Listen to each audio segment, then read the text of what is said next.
আগে মাস্টার মশাই, আপনাদের সব মালপত্র নামানো হইয়া গেছে, আমার ভাড়ার টাকাটা দিয়া দেন, আমি এখন যাই। আরে মাধব, এত তাড়াহুড়ো কিসের? একটু বসো, বাড়ির ভেতরে চলো, একটু চা জল খেয়ে তারপর যেও।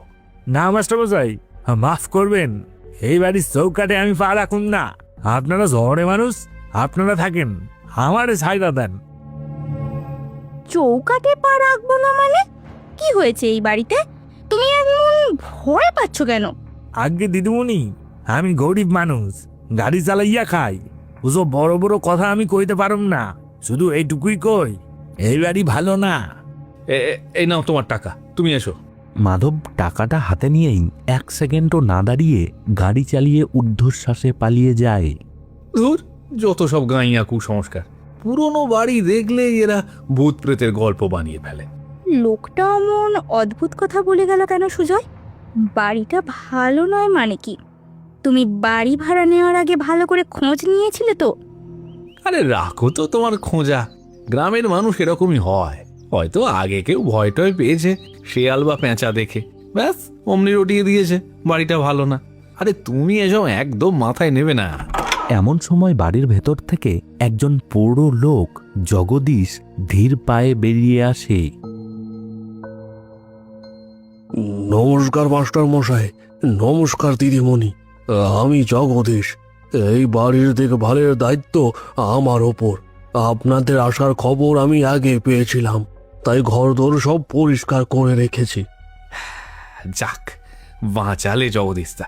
ভেতরে এসো, ভেতরে এসো, মালপত্রগুলো একটু গুছিয়ে রাখতে হবে। আর হ্যাঁ, খুব জোর খিদে পেয়ে গেছে। জগদীশদা, ঘরদোর পরিষ্কার তো করেছো, কিন্তু বাড়ির চারপাশটা তো জঙ্গল হয়ে আছে কেন? একটু কেটে কুটে পরিষ্কার করতে পারো না? আগে দিদিমণি, আমি তো একা মানুষ, যতটা পারি সামনের দিকটা পরিষ্কার রাখি, কিন্তু ওই পেছনের দিকে জঙ্গলটা কাটা আমার কম্য নয়, ওদিকটাই আমি বেশি চাইও না। ঠিক আছে, ঠিক আছে, ওসব পরে দেখা যাবে। আগে বলো, আজ দুপুরে আর রাতে আমাদের জন্য কি রান্না চড়াবে? ও হ্যাঁ জগদীশদা, একটা খুব জরুরি কথা বলে রাখি, তোমার দিদিমণি কিন্তু একদম নিরামিষ খায়। আমি যদিও বাইরে বন্ধু বান্ধবদের সাথে মাঝে মাঝে খাই, কিন্তু এই বাড়িতে কোনো মাছ মাংস ঢুকবে না। তোমার দিদিমণি কাঁচা মাংসের গন্ধ একদম সহ্য করতে পারে না, ওর খুব বমি পায় আর শরীর খারাপ হয়। সেই দিকটা একটু কড়া খেয়াল রেখো কিন্তু। না না দাদাবাবু, তা নিয়ে কোনোই সমস্যা হবে না, আমি খুব ভালো নিরামিষ রাঁধতে পারি, আপনাদের কোনো কষ্ট হবে না। এই বাড়িতে মানে আপনাদের জন্য আমিষ একদম রাঁধবো না। জগদীশদা, তুমি তো এই বাড়িতেই আমাদের সাথে থাকবে, তাই না? না না দিদিমণি, সর্বনাশ, মানে আমি রাতে এখানে থাকি না, আমি রাতে নিজের বাড়িতেই চলে যাই। রাতে থাকো না কেন? এত বড় বাড়িতে আমরা দুজন শহরের মানুষ শুধু একা থাকবো, আমাদের তো একটু ভয় করতে পারে। আগে আমার বউয়ের একটু শরীরটা খারাপ তো, তাই রাতে আমাকে বাড়ি ফিরতেই হয়। ঠিক আছে জগদীশদা, তোমার যখন বাড়িতে অসুবিধে তখন রাতে তোমার থাকার দরকার নেই। চলো এবার মালগুলো ভেতরে নিয়ে চলো। জগদীশ মালপত্র নিয়ে ভেতরে যেতে থাকে। স্নেহা বাড়ির চারপাশটা আবার ভালো করে দেখে। তার মনে একটা অজানা খটকা দানা বাঁধতে শুরু করে।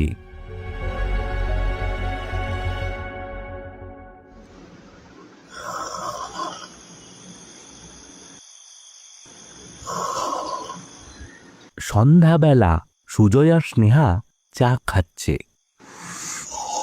জগদীশদা, একটা কথা বলছিলাম, ওই পেছনের দিকের ঘরটায় কি আছে গো? হ্যাঁ, আগে আগে দাদাবাবু, ওই ঘরটা। হ্যাঁ, ওই ঘরটা। কি আছে ওই ঘরে?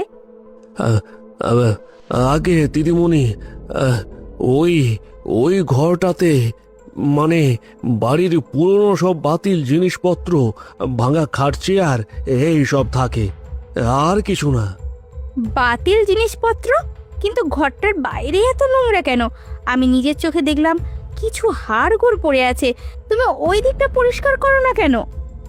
দিদিমণি, ওটা যেমন আছে তেমনই থাক, পেছনের দিক তো, তাই নোংরা হয়। আমি একা মানুষ, সবটা পেরে উঠি না। পেরে ওঠো না মানে কি? হ্যাঁ, আমরা থাকবো আর পেছনের উঠোনে হাড়গড় পড়ে থাকবে? তুমি কাল সকালেই ফিনাইল দিয়ে এসব ধোবে। না না দিদিমণি, দোহাই আপনাদের, আমাকে আমাকে ওদিকে যেতে বলবেন না। আর আর আপনাদেরও তো ওদিকে যাওয়ার কোনো দরকার নেই। আপনারা শুধু সামনের দিকটাতেই থাকবেন, ওদিকটায় একদম যাবেন না। যাব না কেন? আমাদের ভাড়া নেওয়া বাড়ি, আমরা যেখানে খুশি যাব। তুমি এমন ভয় পাচ্ছ কেন জগদীশদা? ওখানে কি সাপ খোপের উপদ্রব আছে নাকি? আগে হ্যাঁ দাদা বাবু, অনেক সাপ খোপ আছে, কামড়ে দিলে বাঁচানো মুশকিল হবে। আপনারা ওদিকটায় যাবেন না, আমি হাত জোর করছি। ঠিক আছে, আমরা যাব না। তুমি এখন যাও, রান্নাটা গিয়ে বসাও।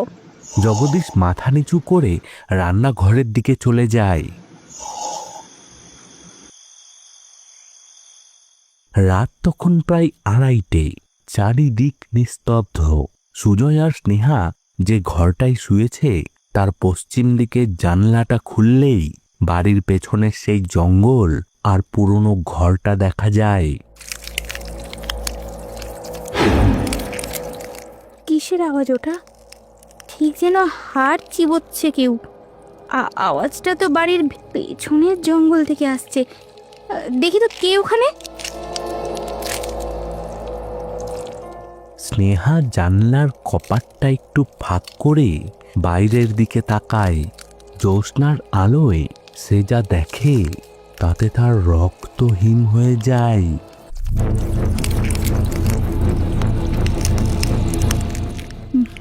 ভগবান, ওটা কি?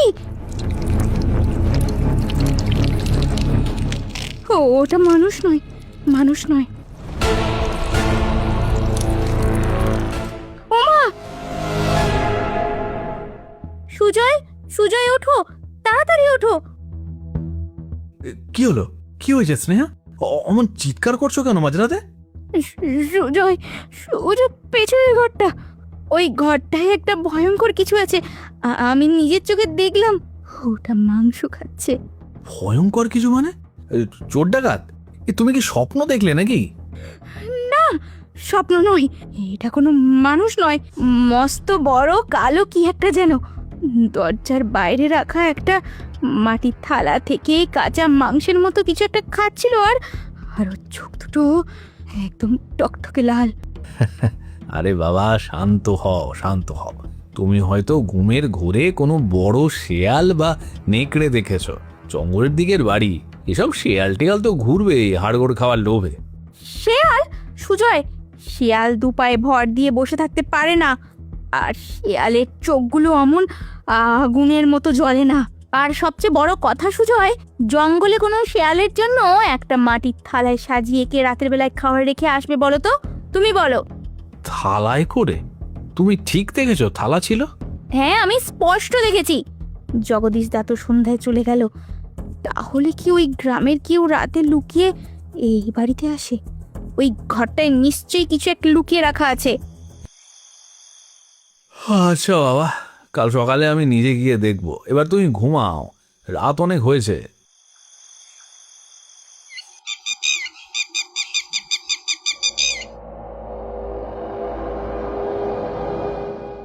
আজব, আজব তো, থালাটা কোথায় গেল? আমি তো এখানেই থালাটা রাখা দেখেছিলাম।